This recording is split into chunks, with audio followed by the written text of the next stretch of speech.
There is a moment in every league's history where everything still feels, well, possible. Dynasties have yet to form, and everyone is still learning together how to play. They're learning together, the rules written and unwritten, the traditions that have yet to be cemented, and skills to survive in Graal's most competitive league. There's minimal expectations when you're brand new. Just show up, put your best foot forward, and then put the other in front of that, and work as hard as you can. This moment, euphoric for some, nostalgic for others. Sometimes it lasts a while, but in the AHI, that moment lasted about, give or take, 3 days.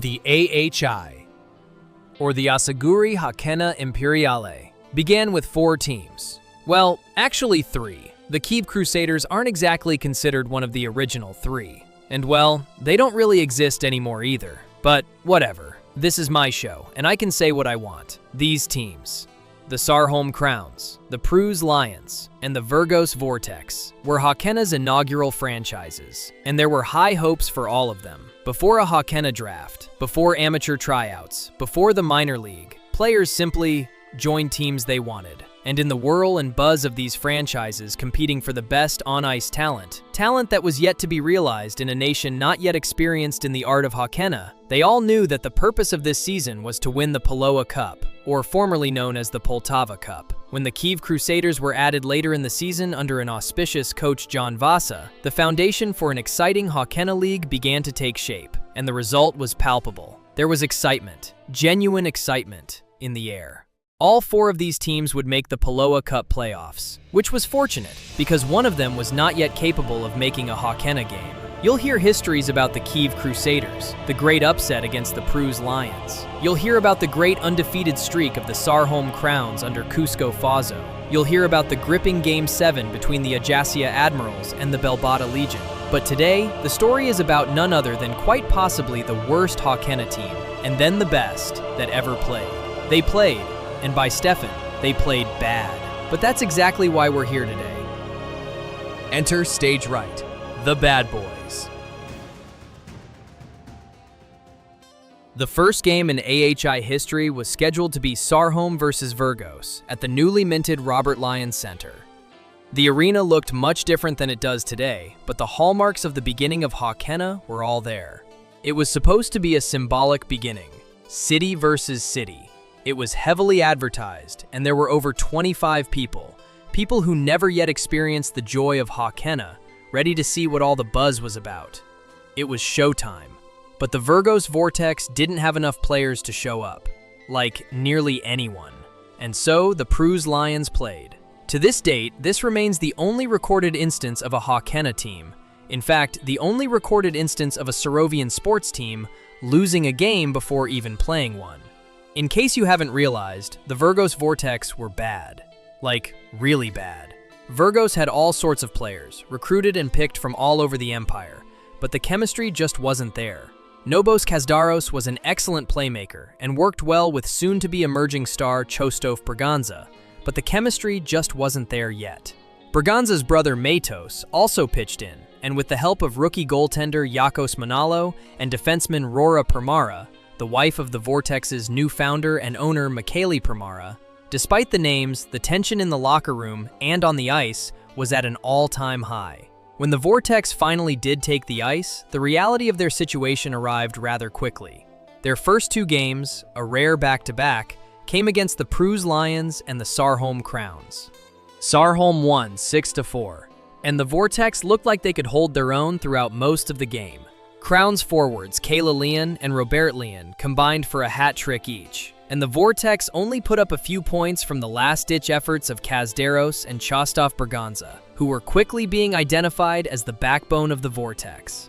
It revealed early on that while the Vortex weren't awful per se, what they lacked in organization they made up for enthusiasm. Chostov Braganza and Rora Permara scored for Vurgos, and it looked like Vurgos, despite the loss, might have a competitive season. And then, Preuze won 10-5. Scoring superstar Camilla Telesal recorded 5 goals, nearly a double hat trick, which is impressive in any sport, mind you, but against a defense still learning each other's names, it loses a lot of its value.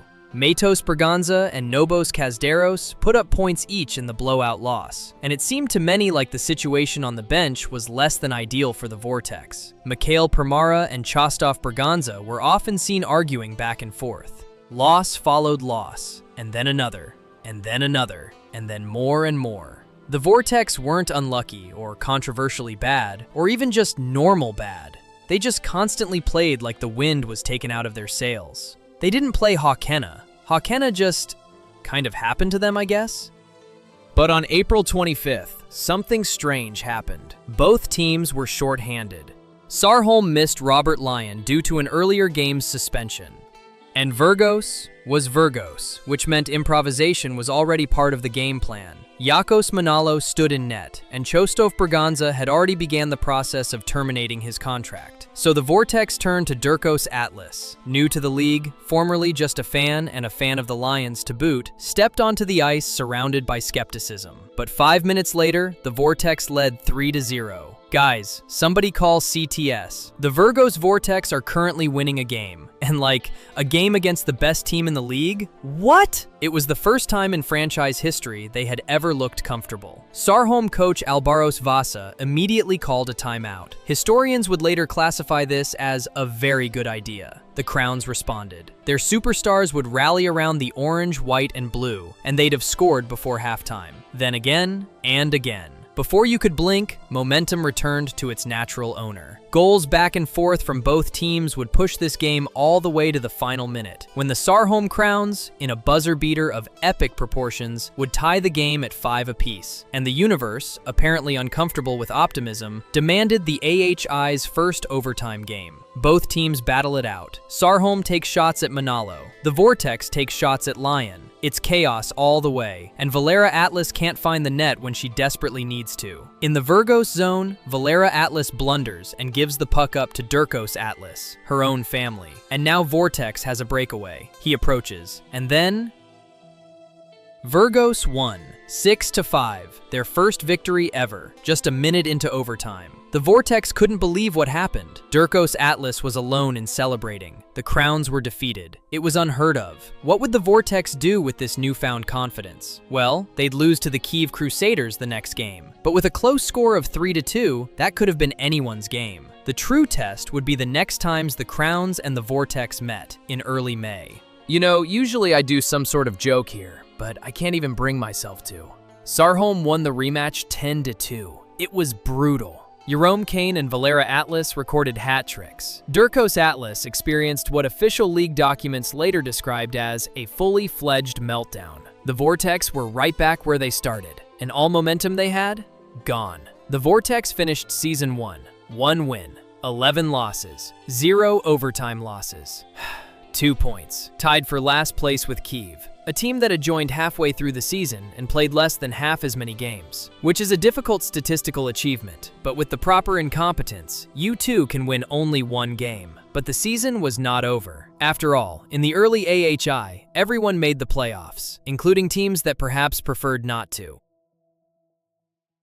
In the early AHI, the playoffs were determined in best-of-3 playoff series, 2 semifinals, 1 final, and 1 cup. No participation trophies. While that might seem extraordinarily short to us nowadays, mainly because we're treated to the beauty that is 7-game series, back then, only 2 losses would end a dream. And so the playoffs begin, and ended immediately. Game 1 isn't even worth talking about in detail. The Crowns still decided to apply the old daddy treatment, belt to ass. Goal after goal after goal after goal, and the Sarholm Crowns just refused to relent and relax. 3 goals, 5 goals, 7 goals, 10 goals, 15 goals. An absolute dismantling of the Vurgos Vortex, and one of the most humiliating playoff games in AHI history. And then our story ends. Defeat, depression, anxiety. At a press conference in front of league officials, Vurgos general manager and coach Mikhail Primara announces his intention to forfeit Game 2 and guarantee the Crowns head to the Pulowa Cup finals. He didn't forfeit out of anger or protest, but certainty. The certainty that if the Vurgos Vortex played 1 more game, they'd never play another after. They needed to stop playing this season just for the chance to play the next. You know, most teams disappear after seasons like this. If they don't fold and disband, they certainly don't reach a peak, right? right? They rebuild quietly, they rebrand, and more often than not, they simply stop existing. The Vurgos Vortex did something stranger. They came back. And by accident?